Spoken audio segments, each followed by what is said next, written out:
We're joined by Charleston head coach Dwayne Osborne and student athletes Eddie Colbert and Dwayne Jones following the Golden Eagles' 68-67 victory over Cal U in the Ncaa Atlantic Regional Semifinal. Dwayne, just your opening comments first to start. Whew, unbelievable win, man. Just so proud of my team. I thought, just their resiliency was just unbelievable. I think multiple times, I'm not sure how many, we got down 10 or 11. I don't know if it's more than 11, maybe. And we would get it back, and then it would go back to the 10 or 11. We would get it back, and it'd go back to the 10 or 11. And, we tried to talk about during the media is like you just got to keep plugging away.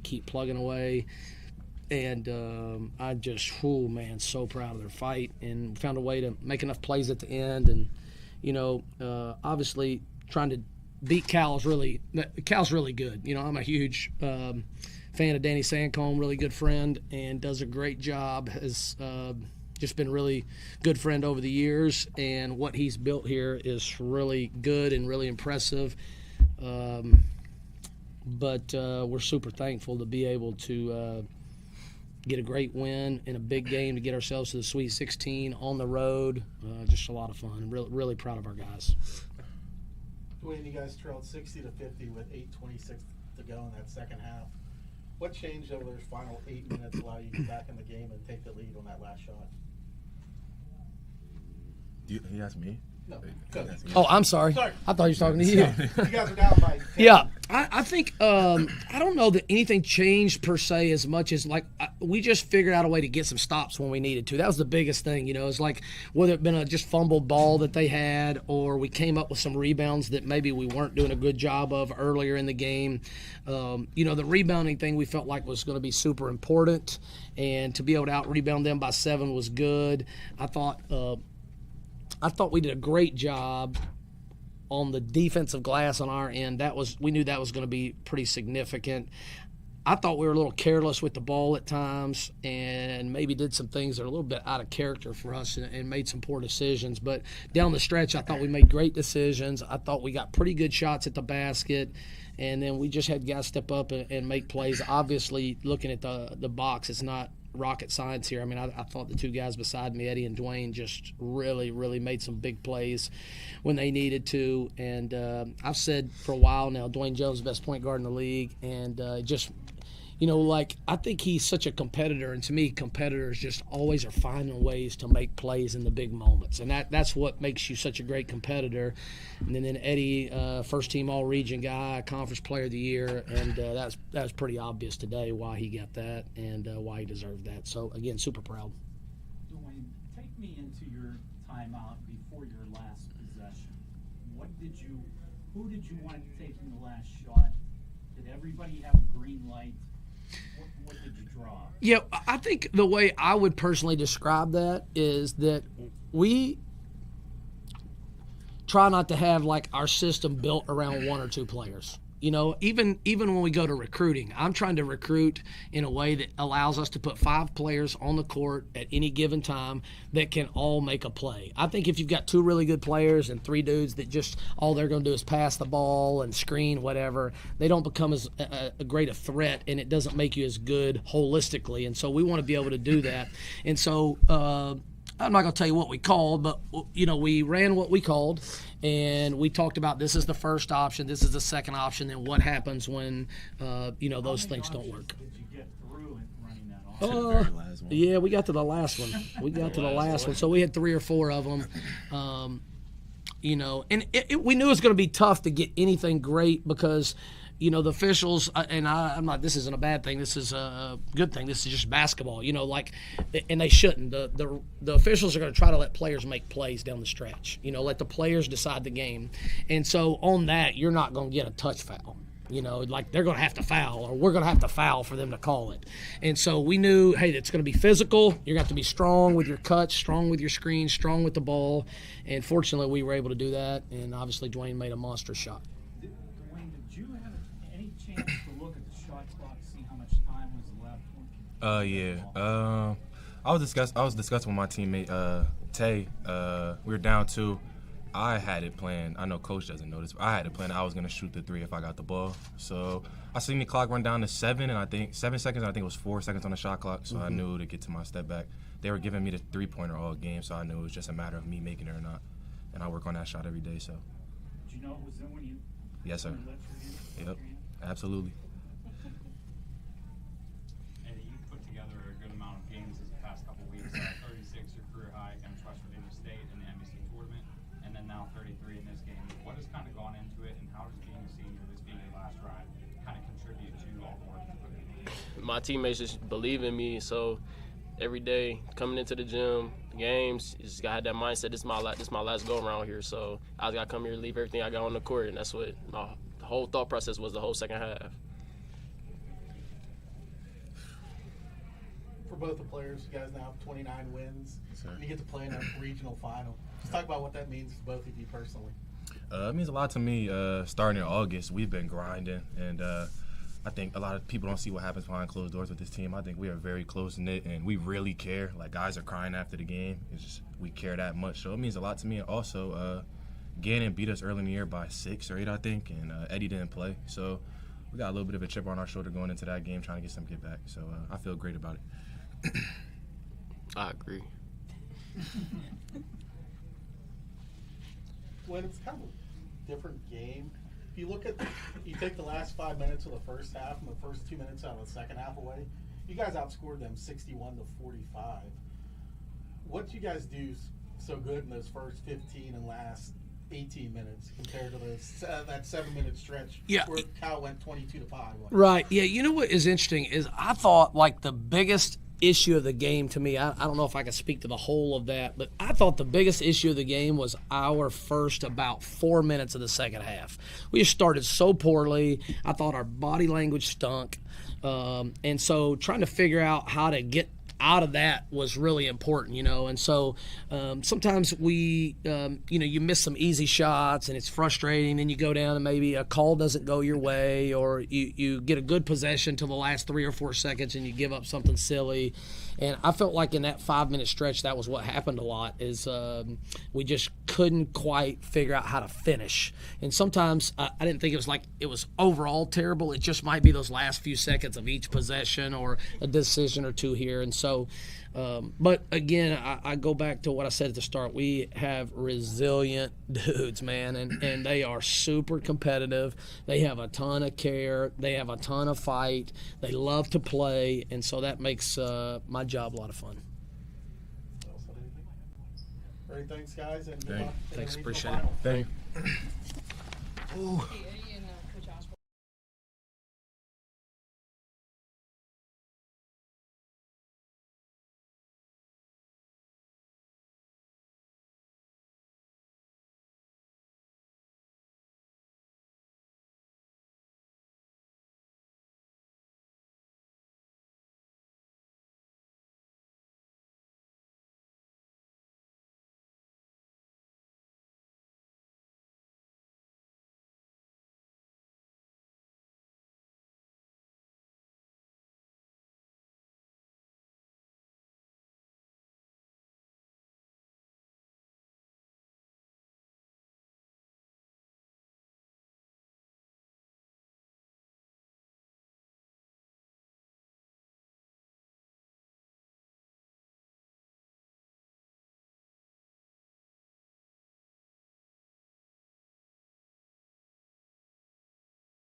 Joined by California PA head coach Danny Sankum and student athletes Bryson Lucas and KJ McClure, following the Vulcan 68-67 loss to Charleston in the Atlantic Regional semifinal. Danny, just your opening comments on this one. Tough loss. Guys played really hard.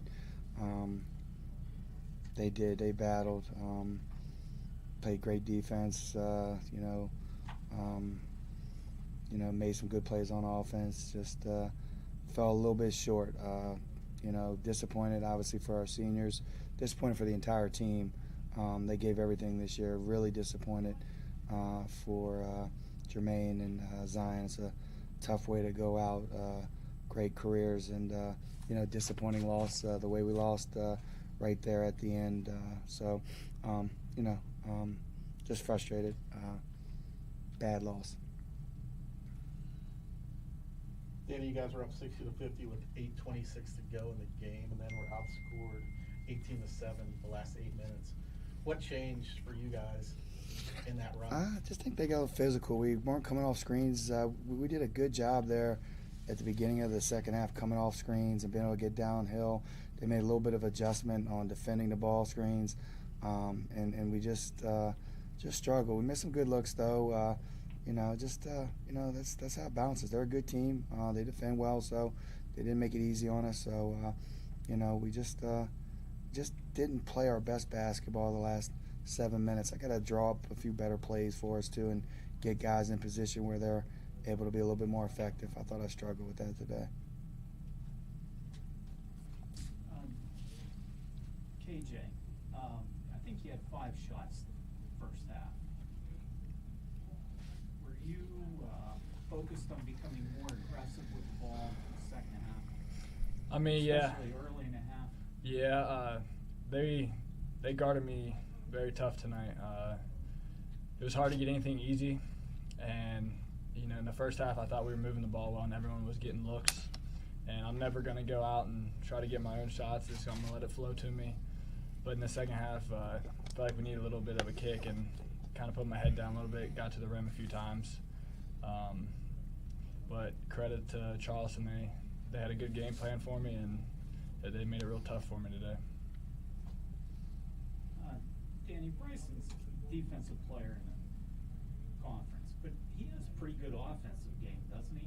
Yeah, Bryson is a special player. Said this a few weeks ago in an interview. He hasn't started to reach his full potential at this point. He made some big strides this year, but his best basketball is definitely out in front of him. He can do so much. He shoots the ball. He can put it on the floor. He's a great passer. Obviously can finish inside. Really told him after the game, it was a joy to see the growth he had as a player this year. And as coaches, that's what you want. You want to see guys just buy in, work harder. Just was much more invested this year, and he had a hell of a year. I mean, he was the defensive player in our league. I don't know how he wasn't an all-conference player. First team, second team. I mean, he does a lot for us. And when you built that double-digit lead early in the second half, it seemed like the ball was going through him almost every time down the floor. Yeah, Bryson did a good job sprinting to screens, catching and finishing, getting to open areas, knocked down a couple shots, just was active. He's very active on both ends of the floor. Take me to that timeout before Charleston's last possession. What did you want to do defensively? Everybody's probably thinking that Colbert's going to take this shot. Yeah, we just wanted to defend like we've been defending the whole game. I thought they had 65 points at that point.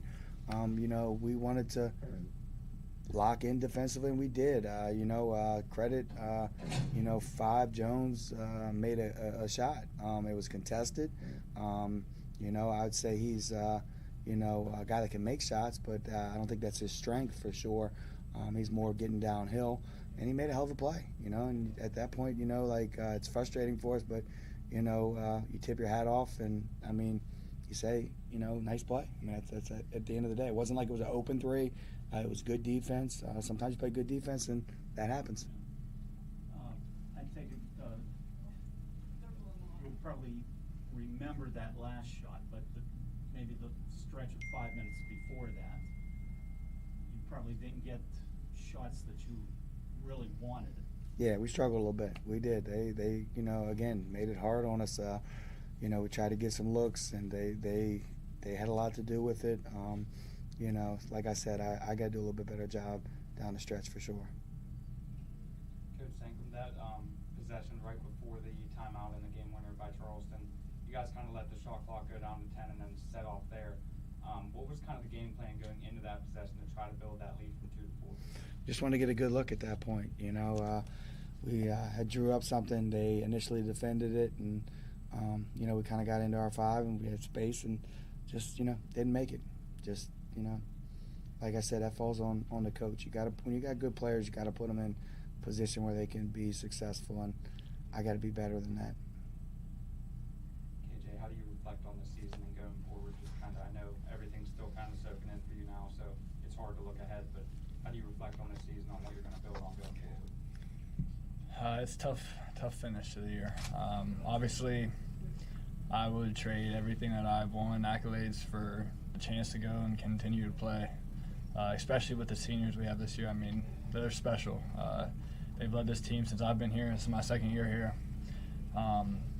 But overall, I think we still have a lot of growth we could do as a team. And if we come together and take this loss and put it to motivation, players like Bryson and myself, and Donald, Keith, Twan, we could be really scary next year. So it's obviously hard. Still kind of in shock about how everything went, but I just wish it could have ended a little different for us. But And this question's kind of for all three of you. I mean, we all know how important the seniors have been to the team this year. Maybe just give us like a couple words of kind of ending off the season with Zion and Jermaine. Jermaine Hall, he was the first person I met when I came up to this school, and he took me under his wing, and I can't thank him enough for what he showed me, what he's taught me, what he's brought to my life, what both of them has brought to my life. But going on to Zion Collins, Zion, he's became one of my closest friends, and I also can't thank him enough for what he does, not even on the court. On the court, it's basketball. Off the court, they're such good people, and they're people you want in your life, and I'm so glad I came to this school to meet them. That's what I got to say. Piggy off that, Jermaine and Zion, they're special people. I know everyone just sees us play, but they're really special people. If you get to know them off the court, they'll do anything you call them at any time. They'll answer. They'll help you out. And I think they've taught me a lot on the court and off the court, and something I'm thankful for. Especially, since they've been here forever, they've kind of seen it all and kind of helped us push our way through the year when we get those tough stretches or we fall a game that we lost. But those two guys, couldn't thank them enough, and appreciate all they've done for me. I love them. I can't say enough. Those guys have been here from the start. I love them like my children. They are very, very special to me. Anytime you have seniors leave, it stinks. But I know, like my heart of heart, they're going to go on to bigger and better things. They've got a lot of success in their life. But what they did for our program, can't ever thank them enough. What they've done for me over the last 6 years made me a better person. They're just terrific guys to be around, and I will always continue to have a relationship with those two 100%. Think the world of them, and I mean I love these guys too, and I feel bad for these guys, but these guys, we're coming back. We're gonna be back. There's no doubt in my mind for that. But those guys, they don't ever get another chance at it, and it just it's gonna take me a little time to get over that for them. I know that it's still a lot of emotion building up there, and it's hard to say goodbye to players like Zion, players like Jermaine, who have done so much for the program. But I mean, we've seen, guys like Donald Whitehead Jr., guys like Ncaa Arnett, come out of their shell and really start to do a lot for this program. What do we expect next year out of guys like that? Guys will get better.